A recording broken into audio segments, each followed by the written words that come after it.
Can you smell it? Can you feel it? Ladies and gentlemen, WWE has some competition coming their way.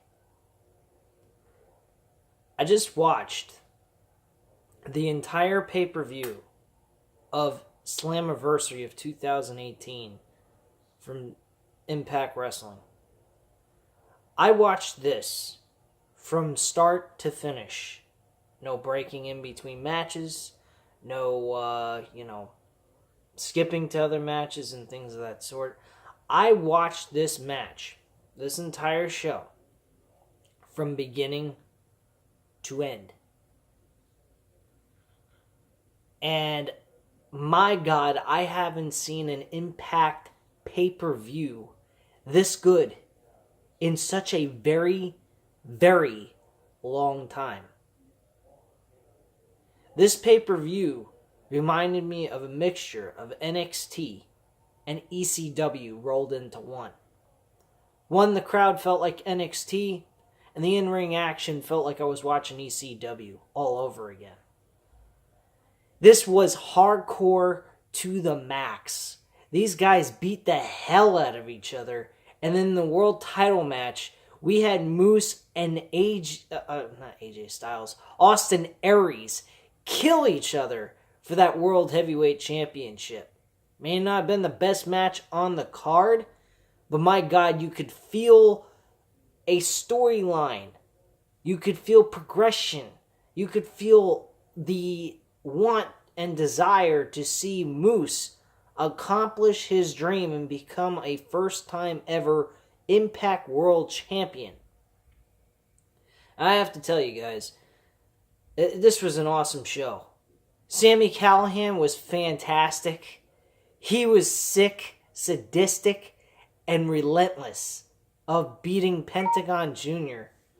for the hair versus mask match. I was super impressed by all this. And I gotta tell you guys, I couldn't believe what I saw. The first match on the card, we had Johnny Impact winning a fatal four-way match against Phoenix, Asamori, and Petey Williams.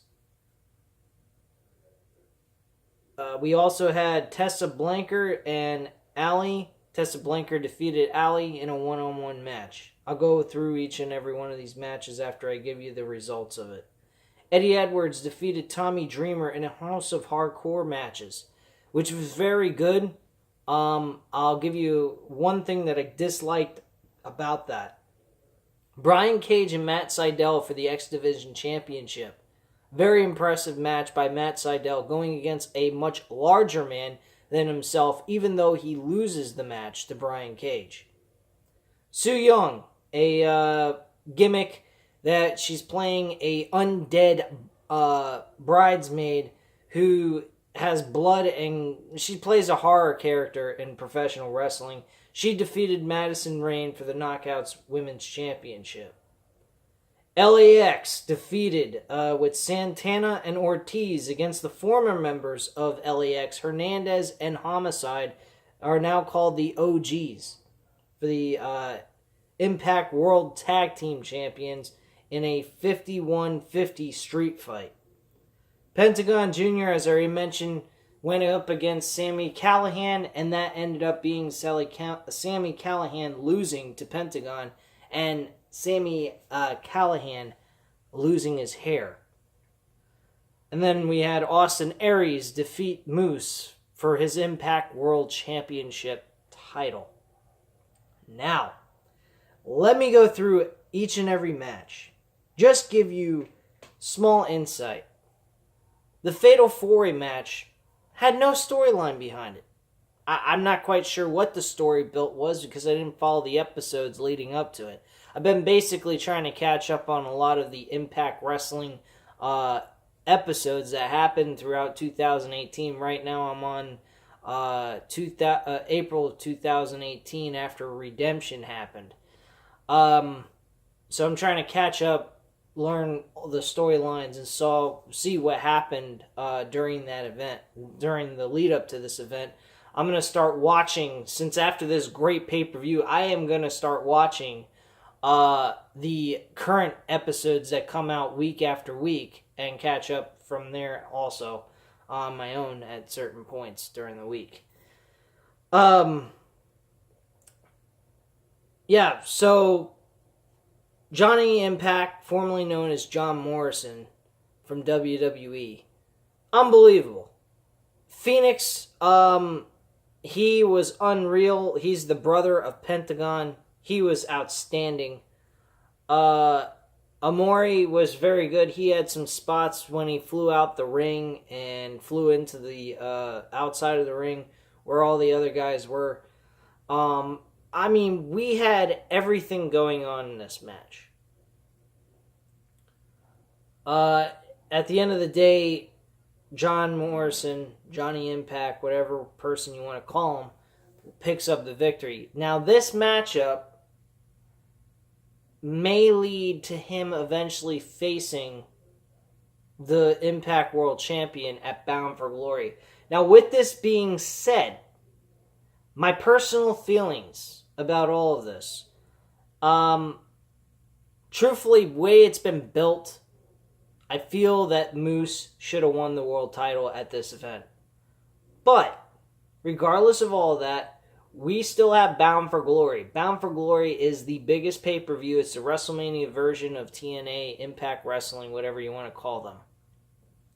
I think with this drawback that they did on Moose, where he doesn't win the title, John Morrison, Johnny Impact, his countless attempts to try to capture the world title, and you put these three men together, because these guys have been the top three guys. Moose's journey to the number one contendership, and also John Morrison's relentless push to become world heavyweight champion, would be an outstanding triple threat match for Bound for Glory's main event. I honestly believe that that would be the best setup you could possibly make for this Bound for Glory pay-per-view event, for your main event, and it's taking place in New York City. So, that's definitely something you want to consider. These are the top three guys, in my personal opinion, in Impact Wrestling right now. At least for the world title picture. Everybody has a major role to play in this show. They are doing a very good job with each and every character that's in this show. Tessa Blanchard, she's a new female wrestler who comes from, she's a third generation wrestling star who had a family that competed in independent wrestling scenes and not really WWE or even WCW for that matter, but been known to be very popular in the wrestling business. So, that's a very important thing. Well, not important thing. I don't know what the fuck I'm talking about. But she's a third generation, which might lead to her to Impact World Women's Championship gold at some point. So, with that being said, she had a good match with Ali. I think the match was okay. It was decent for a second match on the card. But the first match with Johnny Impact winning, I give that a 3.5 out of 5 stars. This match, I give it a 3 out of 5 stars. It was a decent women's match. Tessa Blanchard picks up her victory and walks away the winner of this matchup. From there, we had Tommy Dreamer and Eddie Edwards. The storyline's based around the obsession that Eddie Edwards has for Sami Callihan, because many months ago, earlier this year, Sami Callihan took a baseball bat and accidentally, he botched. He was supposed to hit the chair and have the chair go into Eddie Edwards' throat, but it missed and it hit him in the eye, breaking his entire area of his eyeball that goes around it. He broke the bone really badly. He was bleeding all over the place, and his eye was swollen shut, basically. He was like this for months, and then finally, or for weeks, I should say, and then finally he healed up from that. But throughout that time, after Redemption, something happened to him. He became very, very vicious, very obsessed with trying to kill Sami Callihan, which I've never seen in professional wrestling before, where they make a movie skit type deal to the point of murder. I mean, literally, they took this to the extreme. I love the attempts and the out of the box type of mentality Impact Wrestling is taking, regardless if the way they act is over the top ridiculous, because it shows that they're trying to put some effort behind this company and get this company out of, the garbage that they've been in and make them relevant once again. So I do love the attempts and the hard work that they're trying to do and be creative with their company. So I do love what they're trying to do, even though maybe sometimes it comes across really bizarre, very abnormal, and a little over the top. But at the end of the day, it's showing that they're trying to be out of the box, unique, different. Just like when they first started, they were unique. They had a 6-sided ring. They had an X division that was very extreme, very unbelievable. Highlight matches, marquee matches that get people excited and want to watch more, making the X Division title seem to be more important than the World Heavyweight Championship itself. So, kudos to TNA last night and for their hard work that they've been trying to make their company relevant once again. I have to be honest with you. I think Tommy Dreamer, as old as he is, 47 years old, competing in a matchup like this, was very impressive. I was very excited to see Tommy Dreamer. Tommy Dreamer actually took an ECW replica belt from a fan. The fan let him use it and whacked Eddie Edwards over the head with it. It was fucking unbelievable. Eddie Edwards playing a psychopath, I think it's fantastic. He looks cool as shit. He wins the match, though. Unfortunately, it's not that big of a deal. At the end of the day, Tommy Dreamer and Eddie Edwards settled their differences. They shook hands. It was over. At least for now. I don't know if they might move forward with this storyline with Eddie Edwards and Tommy Dreamer into a more extreme matter, or Eddie Edwards reverts back to being his old self again, or tries to go after OVE so that he makes sure that they can't do anything to him or his family ever again. That match, I think they should build for those two guys in a last man standing matchup or some kind of Hell in a Cell type of look-alike matchup. Somewhere along the lines for Bound for Glory. Because this storyline, I do not feel as if it's over. It shouldn't be over. Speaking of Sami Callihan, he's the best character on OVE. If it wasn't for Sami Callihan, OVE would be irrelevant. They wouldn't even matter.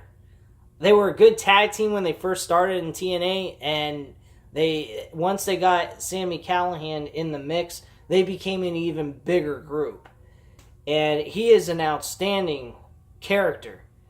Going straight forward, the rating on the Tommy Dreamer Eddie Edwards match was a 3.5 out of 5 stars. The other thing about this match that I didn't like is they teased a table with it being lit on fire. It never happened. And I hate when they do that kind of shit in professional wrestling. If you're going to go ahead and tease it, you're going to do it, fucking do it. That's the only issue I have with the match. Other than that, the matchup itself between Tommy Dreamer and Eddie Edwards was picture perfect, any way, which way you could look at it, as something to be satisfied with. Now, did it, go beyond what it could have been? No, I don't think so. And Tommy Dreamer being as old as he is, I don't think he can give us that kind of matchup anymore. Hell, he didn't even bleed throughout the entire match at all. So, that's that. Going to Sami Callihan and Pentagon Jr. Pentagon Jr., I mean, I'm not too familiar with him. I've heard of him in the independent wrestling circuit. I've seen him in WWE 2K video games being created. I even have heard him and Rob Van Dam going at it for the PCW Pacific Coast Wrestling Championship, which is a small independent wrestling company in the West Coast. But I have never seen him do in-ring work before outside of some of the matches he's had on TNA. And I have to say this. He can go ahead and give you a 5-star classic regular matchup like he did at Redemption, and he also had a match at WrestleCon in New Orleans back on April 6th with himself, Phoenix, and Austin Aries. And I'll tell you this much, guys. Pentagon's awesome in a wrestling match. He's even sicker in a fucking hardcore match with Sami Callihan. These two guys, whoa, they fucking tore it up. I give this match a 4.5 out of 5 stars. Pentagon retained his mask to keep it on, and Sami Callihan had to shave his head bald. Sami Callihan was the star of this matchup. He was sick, sadistic, and plain out ruthless. He was fucking insane throughout this entire match. With his really gritty, nasty-looking, evil face. I mean, he was selling this match to a T. He was helping this match look great. Based on his overall expressions, the amount of pain that he was putting himself through just to win this match. I mean, he went through hell just to try to put Pentagon away, and he couldn't. Pentagon ended up winning this match, hitting his finisher. He first put freaking Sami Callihan through the fucking chairs that he set up side by side to each other, and they climbed on top of the chairs, and he basically power drived him right through the chairs. To be quite frank with you guys, if you watching this review will not give this pay-per-view even justice to you. Because quite frankly, I can't remember every single little thing that happened in this pay-per-view. It was so fucking good, there's too many things to remember. That's how good this event was. And I don't usually praise a lot of pay-per-views. Not very often, especially WWE shit outside of NXT. But my God, man, they got this shit to a fucking... They got this down. They are back. Impact Wrestling, TNA, whatever you want to call them, are coming back. They are becoming relevant in my eyes. I have never seen such a picture-perfect event for TNA in such a very long time. Now, overall, throughout every pay-per-view that's been done this year, that is kind of iffy. I'm not going to say that, because there's still a lot more months to go throughout this year to say that this is one of the best pay-per-views ever made for this year. There's also NXT to worry about. NXT has been putting on some fantastic shows. So, you can't say that. In New Japan Wrestling, my God, they're like the WWE of fucking Japan. And they put on great shows almost every single time. You're not disappointed at the end. You will see nothing but awesome matchups between everyone in New Japan Wrestling. So you will never be disappointed with New Japan Wrestling, just like WWE used to be. But that's not what WWE is about anymore. See, WWE is about money. Now, there's nothing wrong with being invested with money, but the problem is, you gotta also be fucking entertaining. If you're not being entertaining, yeah, you may be on the top of the fucking food chain, but eventually somebody's gonna knock you off that ladder. And when they do, you might be fucked. But, I mean, with Vince McMahon having as much money as he does and all the contracts that he's getting from these networks, he should be okay for quite some time. But he needs to get his shit back together. He needs to get his ass in the game again. Because if Vince McMahon wants to compete, he may end up facing some heavy competition in the next few years. I'm not lying. Because I see a lot of promotions getting fed up of WWE and them being in the top of the food chain. They want to be at the top with them. They don't want them to be the only company in the world that has all great talent. So, I gotta tell you this, man. There's a lot of promotions that are teaming together, being partnerships. Lucha Underground is partnership with Impact Wrestling. A really good name, Lucha Underground. Got a lot of, attention based on their storyline, gimmicks. Their whole movie persona type storyline builds towards matches and so forth. Ring of Honor and New Japan, their partnership for many years now, for the last 3 or 4 years. This is really becoming a thing in professional wrestling where promotions are not competing so much against each other. They're more trying to work together to make the wrestling business better. And WWE seems to be the only company in the world that cares about just being a monopoly and destroying everything that every other wrestling company has to offer, so they can have no competition whatsoever. But when you have no competition, what's the point in being around if you have no competition? That's why I'm saying WWE really shouldn't be in competition with these guys. They should be wanting to work with them and get these talents to be within their company and be able to share their talent among other wrestling companies. I think that is the best thing in professional wrestling right now. Because you're seeing a lot in the independent wrestling scene where wrestling companies are partnering up and actually making themselves better. Impact Wrestling was doing shit. Recently, 3 months ago, they started with the freaking Lucha Underground shit. They're starting to get better looks on their company. I think Tommy Dreamer has a lot to do with it. I've overheard that he actually has backstage rope and producing matches and so forth. There's a lot going on in Impact Wrestling. Ring of Honor has got themselves and New Japan Wrestling working together. They share talent among each other. They got everything going for them. A lot. So, WWE better watch their ass. They're not the only company that people are interested in. And from what I heard, I do believe that Impact Wrestling is trying to compete against WWE's Monday Night Raw.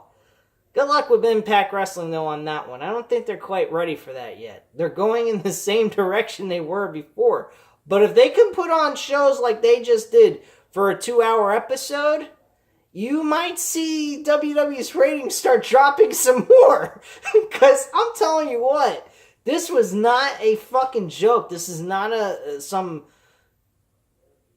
kind of joked out review I'm doing for you guys. I am speaking the honest truth. This was a fucking unbelievable show. Maybe hard to believe coming from me and from most people who probably reviewed this and gave it the same kind of review I did. But I'm not kidding you. This show was very passable as being very good. And I don't understand where the hell they got this from, but now they've decided to wake the fuck up. But getting back to things, Brian Cage and Matt Sydal for the Impact X Division title. Wow. What a... there was no hardcore rules in this match. This was a straight up one-on-one match with a big, large man that looks like Batista or fucking Bobby Lashley type look-alike.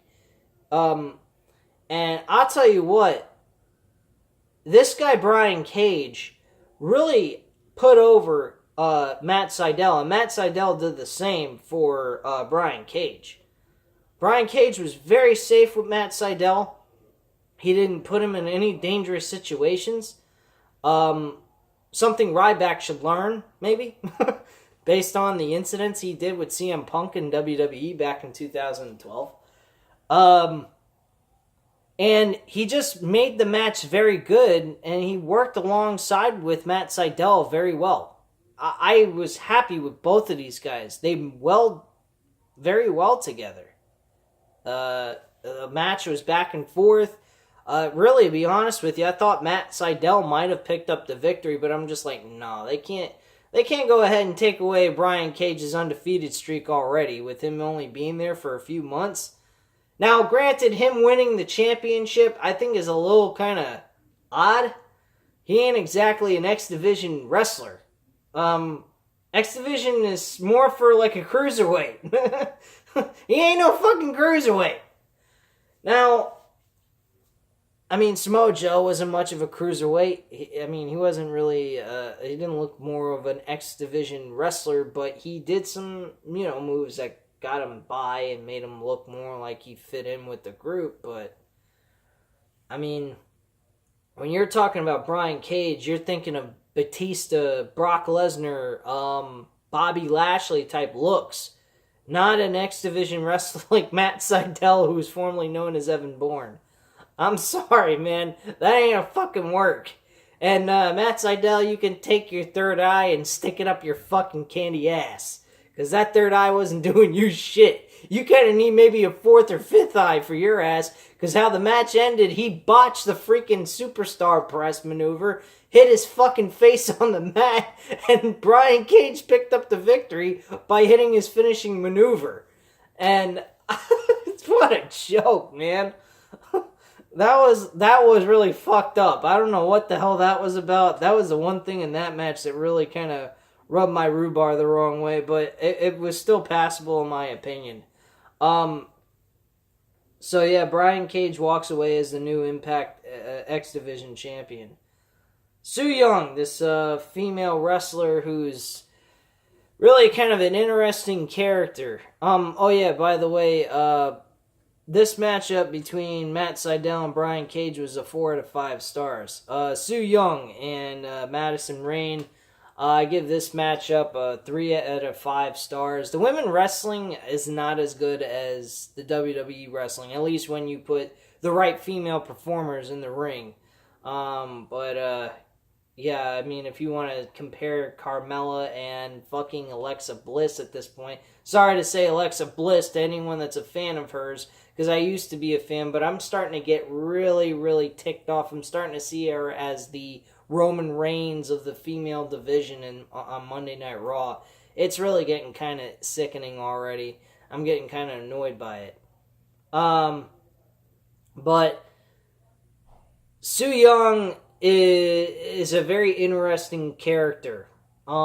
She went ahead and took one of their top female wrestlers, I would have to say, is Rosemary. Rosemary used to be with this group called Decay with Abyss, and they actually competed against Matt Hardy and Jeff Hardy once for the tag team titles in TNA for the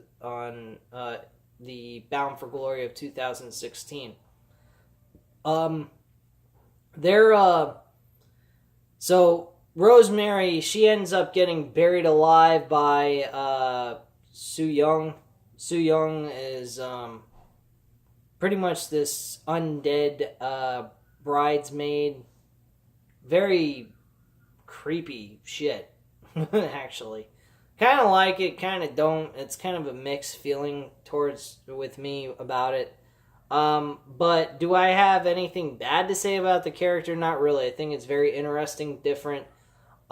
Except the problem with the whole character is if she starts getting banged up, she starts looking like she's a human, because of course in reality she is.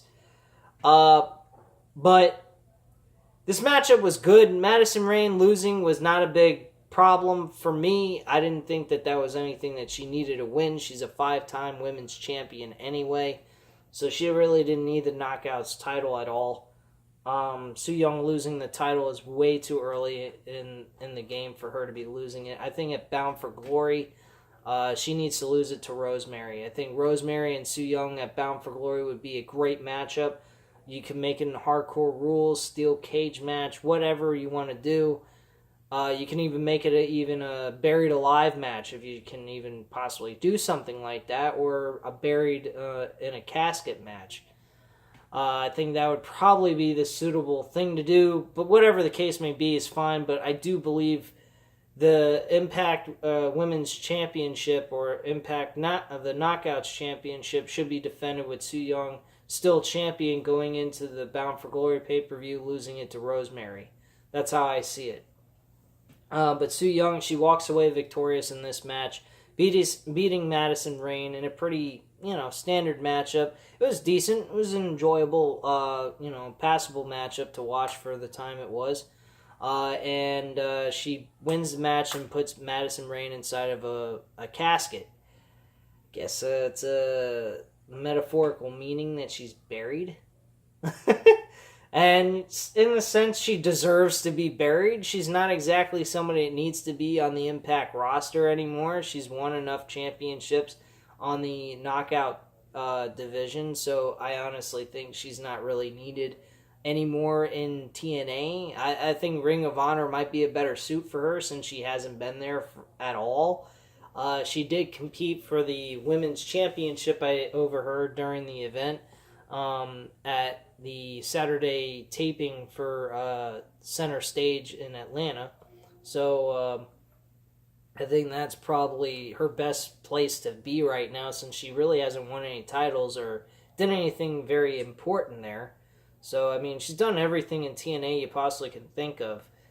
The Latin American Exchange, Santana and Ortiz with Conan against the OGs of Hernandez and Homicide with The King, who was formerly on LAX with Conan and the younger group that took over that faction since Homicide and Hernandez really didn't.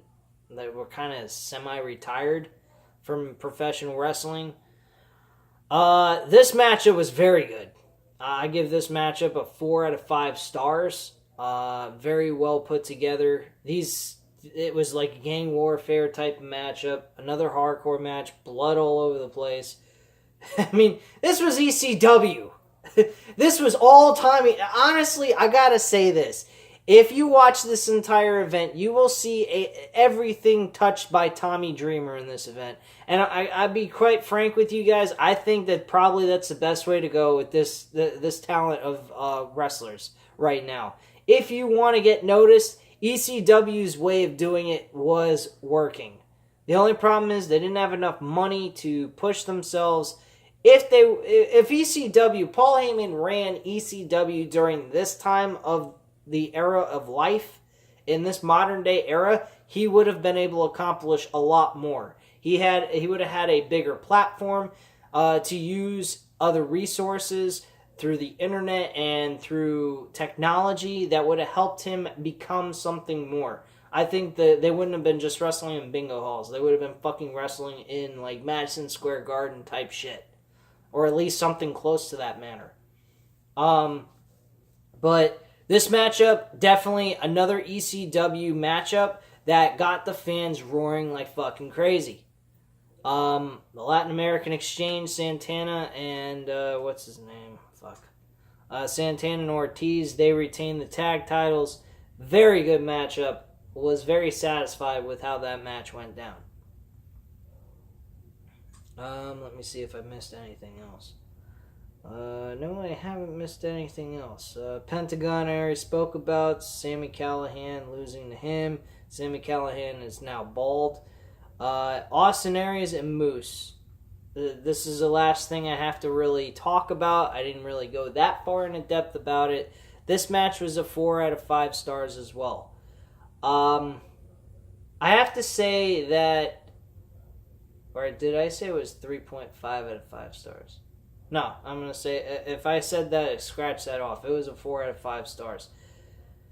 I honestly felt that this match was very good in a small sense. Not 100%. It was all fine and dandy. The in-ring work by both of these guys was very good. I liked how they, Don Canellis and Josh Matthews went ahead and talked a little bit about how Austin Aries got leaner for this matchup, then got bigger.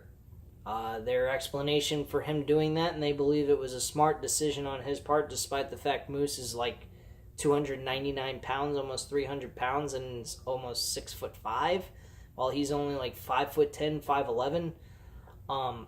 They said the reason for him doing that was to help him have more cardio, have more energy to go longer in the match, case the match goes longer, he can go ahead and last longer while Moose goes ahead and slows down and ends up wearing and tearing himself in the match and ending up losing the match altogether. The logic behind that I liked. I thought that was very good. It explains and helps boost Austin Aries' image as an in-ring competitor strategy-wise. Moose, on the other hand, he has a little bit of work to do. I think he needs to build a cardio, like they were stating about Austin Aries. I think Moose was really getting tired at the end of this matchup. I think he needs to build a cardio. He needs to get himself in a little bit more shape. Not in the sense of muscle, but in cardio-wise. Stamina. But overall, was I disappointed in his performance? No, I was not. Do I see in the future, in October, him getting a world title shot? As I already mentioned, I believe so. I believe it needs to be a triple threat match. Austin Aries needs to stay champion until Bound for Glory.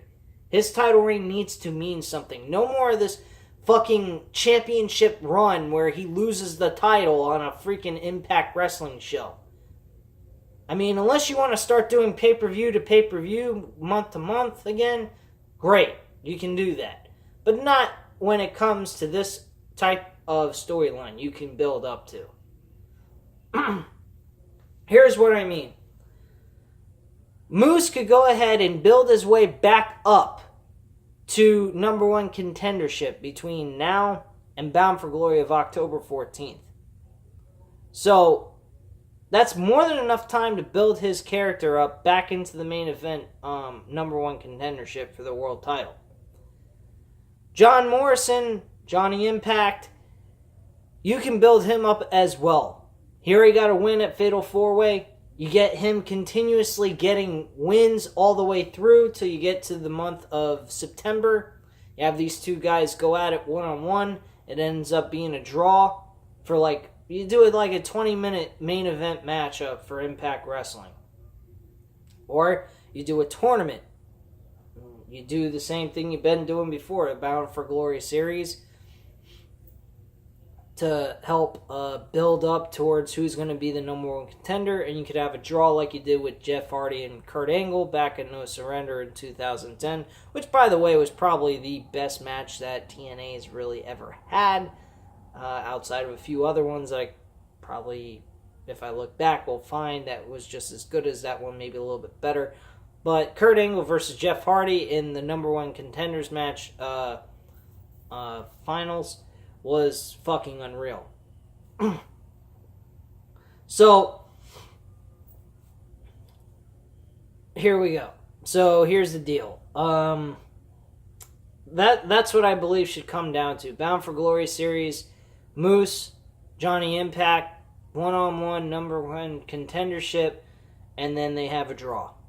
This leads to a triple threat match. Austin Aries welcome to the idea because he wants to prove once again he can beat Johnny Impact's ass again, and he has no problem beating the Moose's ass either.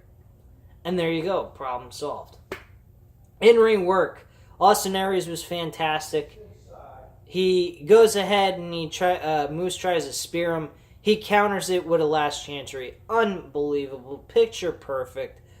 Moose did a great job setting himself up into that position where Austin Aries could get the last chancery on him. I was very impressed. It really had me going. It made me wonder who's going to win, who's going to lose. It kept me guessing. And at the end of the day, Austin Aries picks up the victory, which is fine. I mean, at the end of the day, Moose may have lost, but Moose still looked good at the end. Moose looked like he was a guy that was very hard to beat. Austin Aries had to go out of his way to do every which way he can to defeat him, even including low blows and dirty tactics. So, if you got your heel character leading to that kind of pressure, that he feels that he has to go that route because he doesn't know that he can beat him on his own with his own wrestling techniques, you're building your face into a really top contender for even if he loses, he still looks good at the end of the day. So this has got to lead to Moose being in the world title picture. John Morrison, Johnny Impact, I think deserves to be in this because of the fact he has yet to win the fucking world title. So you put those two guys with Austin Aries, you have a complete... You don't know who the hell is going to win that fucking match. You really don't. This match could go any which way. It's unpredictable. You don't know what's going to happen. It is something that is going to make this one look good, but that one is going to be even better. Because Austin Aries beat both of them. But you're thinking to yourself, maybe they're going to finally give the title and drop it to somebody else. But to who, you don't know. Because both Morrison, Johnny Impact, and Moose are both deserving of the Impact World Championship right now this year. Bottom line. But anyway, guys, leave your comments and opinions down below. I'll get back to you on that. On top of that, guys, hit the like button if you like the video and hit the subscribe button if you're not already subscribed to the channel. And have a great night, guys. Bye.